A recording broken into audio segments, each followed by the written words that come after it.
Hello everyone, I'm Sahid. Thank you for clicking this video. I'm very happy that you're here. Today I'll be continuing my chapter series on this book that I've been reading called Blessings by Chukwuebuka Ibeh. Today I'll be reading part 2, chapter 11. So, like my other chapter videos, I like to give a brief recap of sort of what I read in the previous chapter leading to this one. And I just want to say, if you're new here or if you haven't watched my previous chapter videos, I would kindly recommend that you watch those videos as they give you a good idea and sort of a summary of sort of the previous chapters as well. So to sort of talk about chapter 9, or excuse me, chapter 10, we sort of start with we're in Obifuna's sort of boarding school. That's the location, and then it begins to sort of the talk about the becoming prefects, and prefects are sort of like the school leaders in the school, and in order to have sort of that prefectship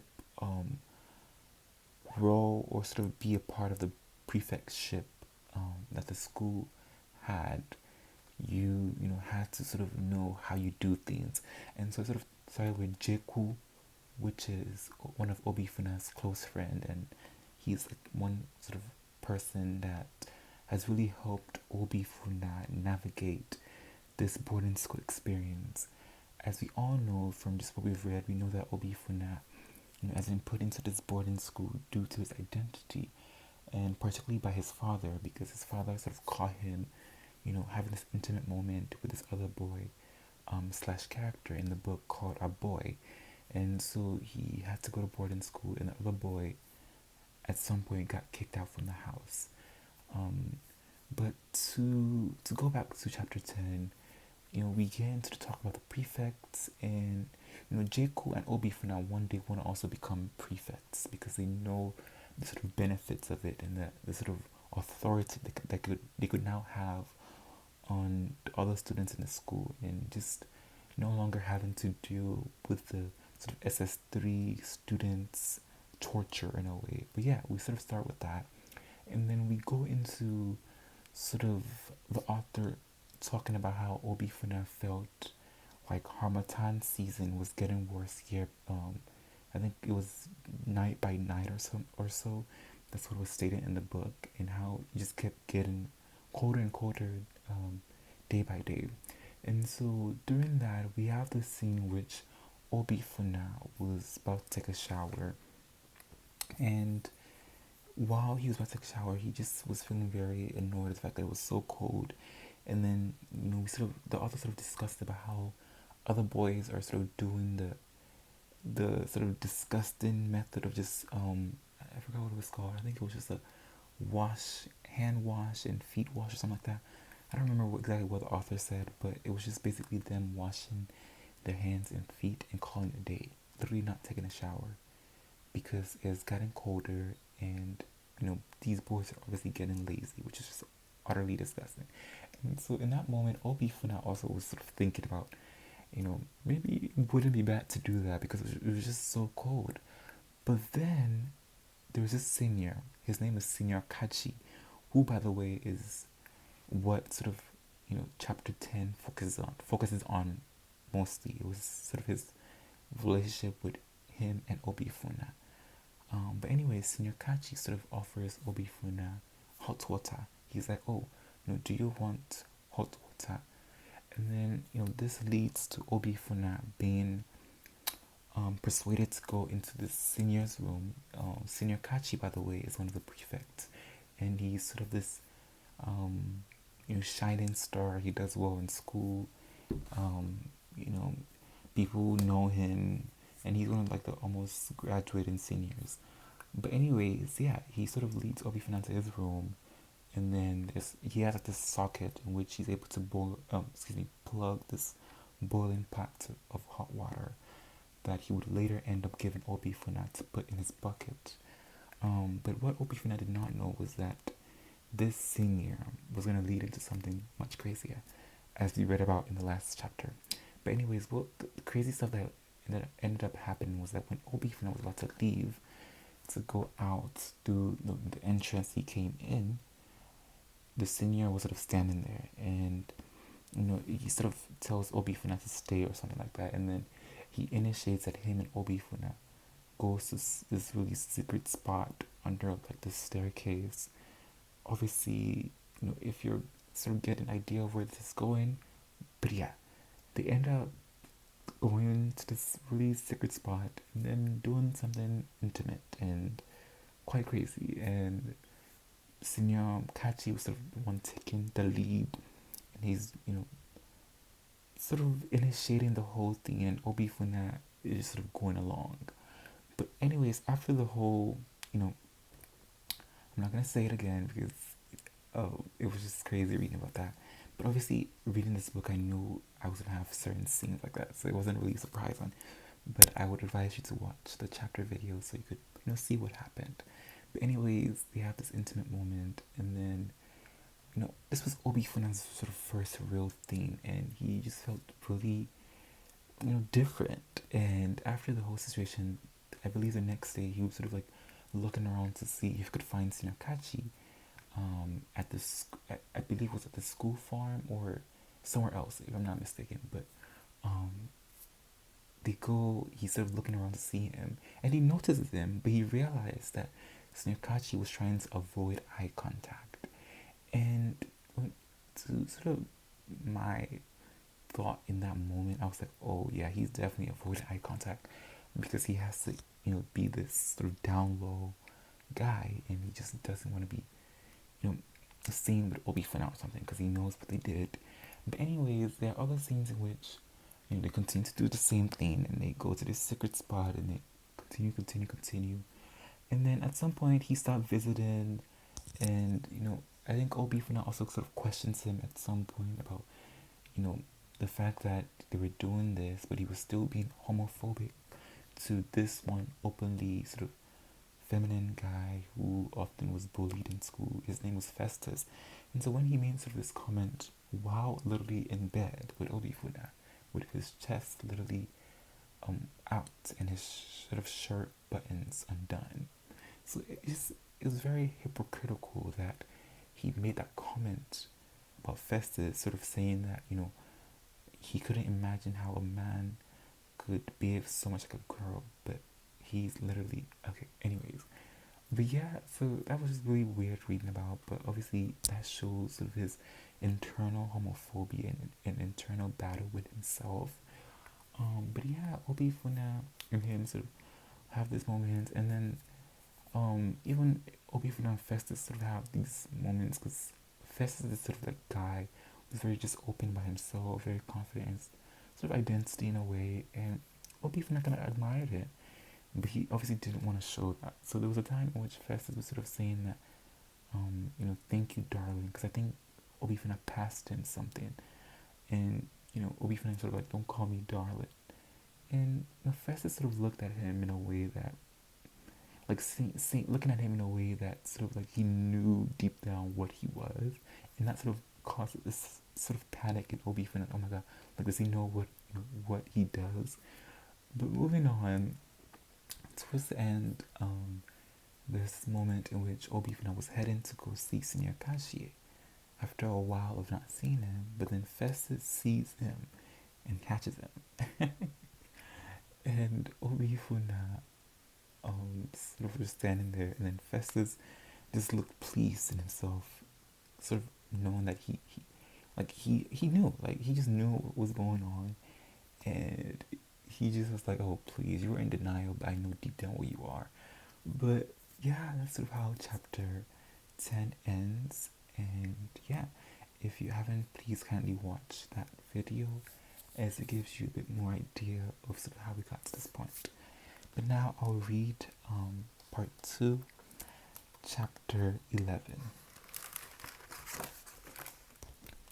Okay, part 2, chapter 11.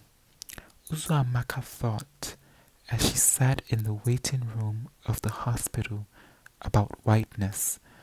The hospital walls, the ceiling, the tiled floors, even the uniforms of the doctors and nurses that swished past were blindly white, the kind of shade that made her eyes hurt. She could understand the deliberateness of the choice, and yet it felt odd somehow. All that pureness, that immaculate promise of perfection for a place where hope was ultimately dashed as much as it was restored. Uzumaka had been waiting for an hour. Uzumaka had been waiting an hour now, but she did not mind. She had made peace with the fact that her case was not an emergency, that she was already late. If only we had reached a diagnosis earlier, the doctor had said, exactly 5 months ago now, though it felt like longer. His tone had been almost apologetic, as if there was any way he could have figured it out before she presented herself at the clinic. And yet, in those early months, when she still had enough rage in her, fueled by disbelief, fueled by denial, she had heard a tone of blame in his voice when, retrospectively, there had been none, and she had raised her voice, called him a liar, demanded a second option, broken down weeping before strangers. Now, after 2 surgeries and multiple sessions of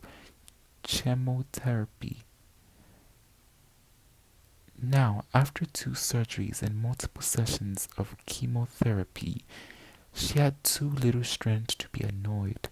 She accepted things the way they came, with as much grace as she could muster. Uzumaka anaefuna, someone called. Uzumaka put up her hand. She followed the nurse down the hallway that led to the cramped room of the doctor's office.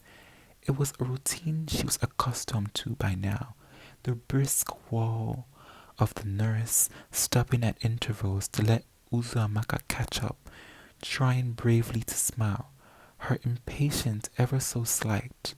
Uzumaka could have suggested she skip the process.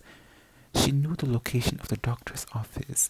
She had memorized the doctor's tight smile when he saw her, the too bright, false-hearted cheer in his tone when he said, "Madame, how are you feeling today?" The first time, she had merely looked at him, struck by how easily perfunctory he could be. But by now she had learned to return his smile and nod. Sometimes she drily joked that she felt like she would die soon. She wasn't sure she was being funny because he never really laughed at that one. "Your husband isn't here today," the doctor observed after she sat, looking behind her towards the door. "No," Uzumaka said. She had told him she felt well enough to go alone today. She didn't have the heart to say that his presence made her worse. The way he sat tensed and jittery, glaring at the doctor in an almost confrontational manner. She found herself holding her breath when he was around. "Is that a good idea?" The doctor sounded concerned. "Madame, I don't like the idea of your coming alone. This treatment could make you look... Madame, I don't like the idea of your coming alone. This treatment could make you very weak. You will need help getting home." "I took a taxi here. I can take one back." The doctor looked unconvinced, but he shrugged and proceeded. He didn't give her any new information, and Uzumaka looked at the illustrated diagrams of human anatomy on the wall of his office as he spoke. They still believed Therapy was the most valuable option they had. The surgeries had bought her time, but the cancer had spread rapidly since her last biopsy. Uzumaka nodded without quite comprehending. She sensed the onset of the usual dizziness she often developed at the hospital, and to distract herself, studied the pictures propped on the doctor's table. In one of them, he stood clad in his white coat, flanked by a smiling older woman and a younger boy. She wondered where the father was. I wanted to discuss with your husband the possibility of... Is this your mother? She asked, cutting him off mid-sentence. He looked at her, taken aback. Yes. When did you leave school? A longer pause. 11 years ago. Uzumaka nodded. She wouldn't have guessed. He looked too young. Is she alive? Who? Uzumaka pointed at the picture. Your mother. The doctor stared back at her with an almost imperceptible frown. She thought for a moment he would not speak, and then he said, Are you feeling any pain at the moment, ma? Uzumaka bit down a smile, aware that she had been chastised. I'm sorry, she said. That was inappropriate.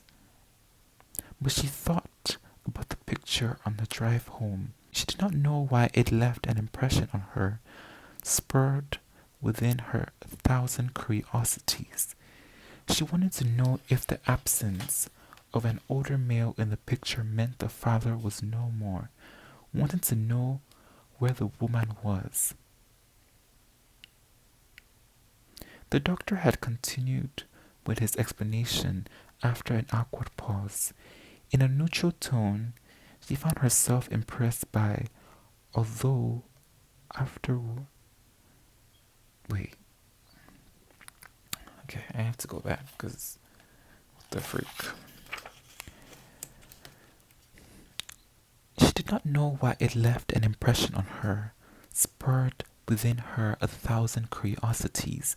She wanted to know if the absence of an older male on the picture meant the father was no more, wanted to know where the woman was.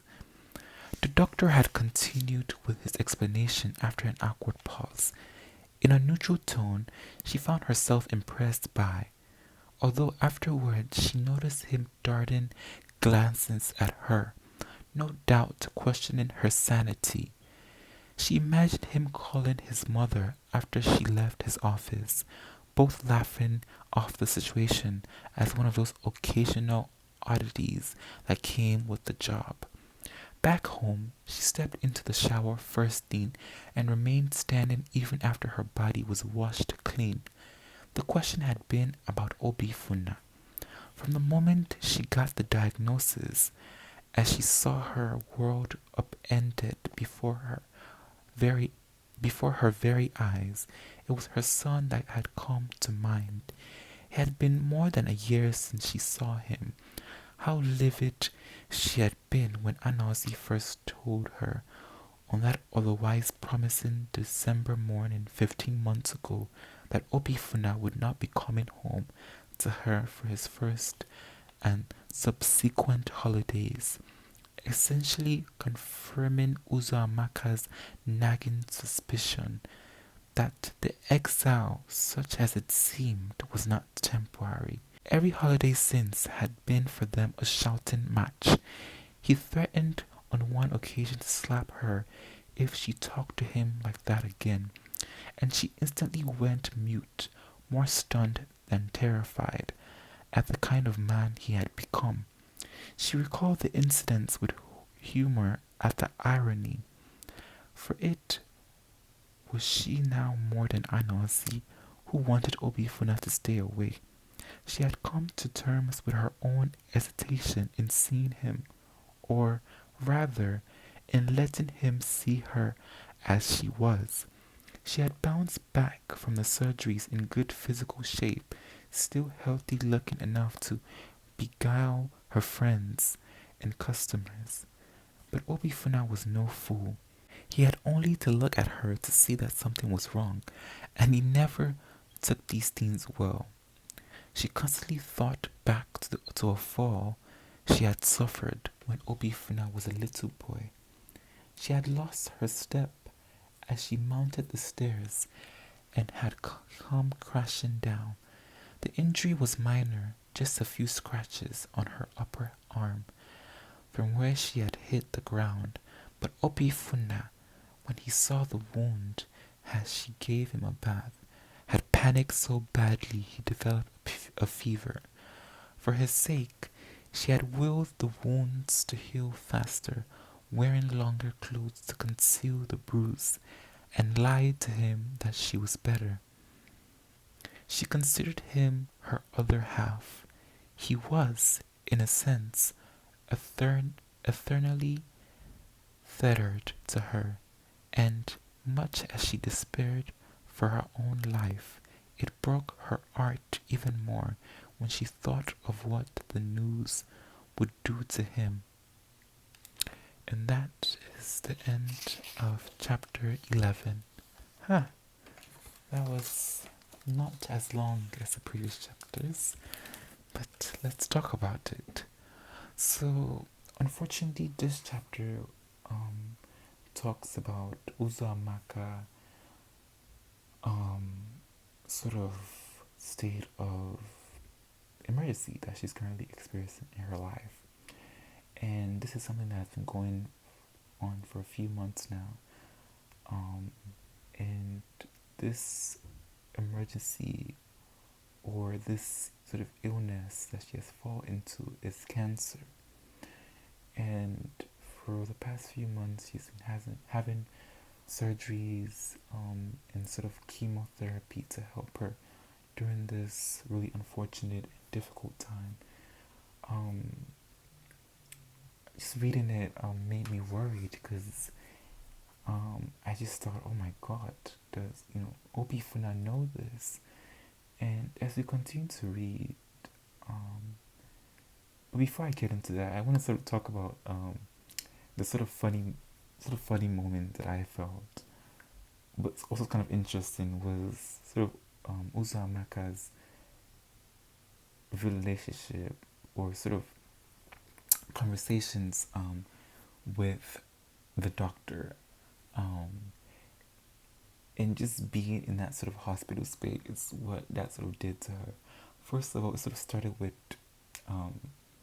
Uzumaka's views about the idea of doctors wearing really pure white coats, and just sort of how they had a sense of a hope despite the fact that an hospital space is often very diminished of hope because of just the amount of unfortunate deaths that happen. Because obviously doctors can save everyone, but that was an interesting sort of view of the idea of doctors wearing those pure coats. And then in addition, we sort of have Uzumaka's sort of thought about how the doctor was also always being sort of, I guess, enthusiastic in a way, and sort of this, he had sort of a bright smile to his face that made Uzumaka think to herself, why he had this sort of perfectory. I think that was the word. I don't know if I'm saying it right, but sort of this sense of, I don't know if it means performance in a way, because he would always have this sort of energetic energy, but she felt to herself, so why do you need to do that despite knowing this terrible situation that she's in, and sort of noticing how that this was something that was common during the visits that she had with him, but she just made sure to make sure to smile and nod back, and so she made sure to be respectful and did that. But there was a conflation in which when she and the doctor were talking, and she sort of started asking about his personal life, and she sort of questions this photo that was on his desk without his father. So it was him, the doctor, his mom, and then a younger male, I believe.